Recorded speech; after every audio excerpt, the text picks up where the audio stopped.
హైదరాబాద్ గాంధీ భవన్ కు సమస్యతో వచ్చే ప్రతి ఒక్కరి పరిష్కారంతో తిరిగి వెళ్లాలన్నారు మంత్రి తుమ్మల నాగేశ్వరరావు. దీర్ఘకాలికంగా ఉన్న సమస్యలు పరిష్కరించాల్సిన అవసరం ఉందన్నారు. గాంధీ భవన్ లో మంత్రుల ముఖాముఖి కార్యక్రమంలో పాల్గొన్నారు మంత్రి తుమ్మల. ప్రజల నుంచి 50కి పైగా వినతి పత్రాలు వచ్చాయన్నారు. గాంధీ భవన్ కు వచ్చేటటువంటి ప్రజలందరికీ న్యాయం చేయాలనే కోరికతోటి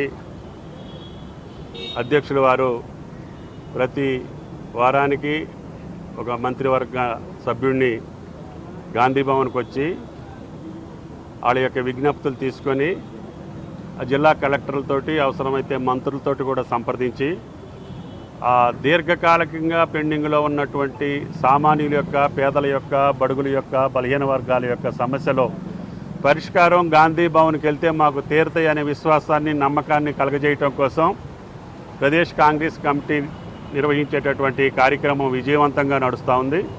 తప్పకుండా వాళ్ళు ఇచ్చినటువంటి ప్రతి అప్లికేషను, నాకు వచ్చినటువంటి అన్నీ కూడా కడు పేద వర్గాల నుంచి వచ్చినాయి.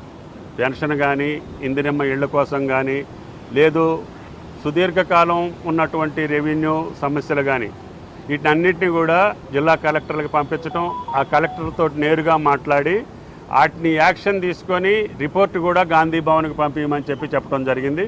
కాబట్టి జిల్లా యంత్రాంగం, రాష్ట్ర యంత్రాంగం గాంధీ భవన్ నుంచి వచ్చేటటువంటి ప్రతి అప్లికేషన్ను కూడా మీరు పర్సనల్గా స్క్రూటినీ చేసి సాధ్యాసాధ్యాలు పరిశీలించి అన్ని పేదవర్గాలకు సంబంధించినవి కాబట్టి ఈనాడు రేవంత్ రెడ్డి గారి ప్రభుత్వం ఈ స్కీములన్నిటికీ కూడా పథకాలను రూపొందించింది.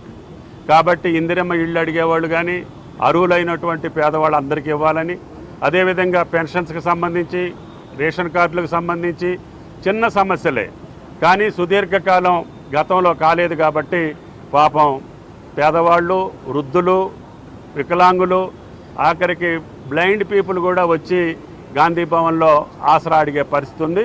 వాటన్నిటినీ పరిష్కారం చేసే బాధ్యత రేవంత్ రెడ్డి గారి ప్రభుత్వంలో తప్పకుండా గాంధీ భవన్ నుంచి వచ్చేటటువంటి అన్ని అప్లికేషన్స్ని హయ్యెస్ట్ ప్రయారిటీ తీసుకొని ఈ యొక్క గాంధీ భవన్లో ప్రతి సమస్య పరిష్కారం అవుతుందనే విశ్వాసాన్ని రేవంత్ రెడ్డి గారి ప్రభుత్వం కల్పిస్తుందని చెప్పి విజ్ఞప్తి చేస్తున్నారు.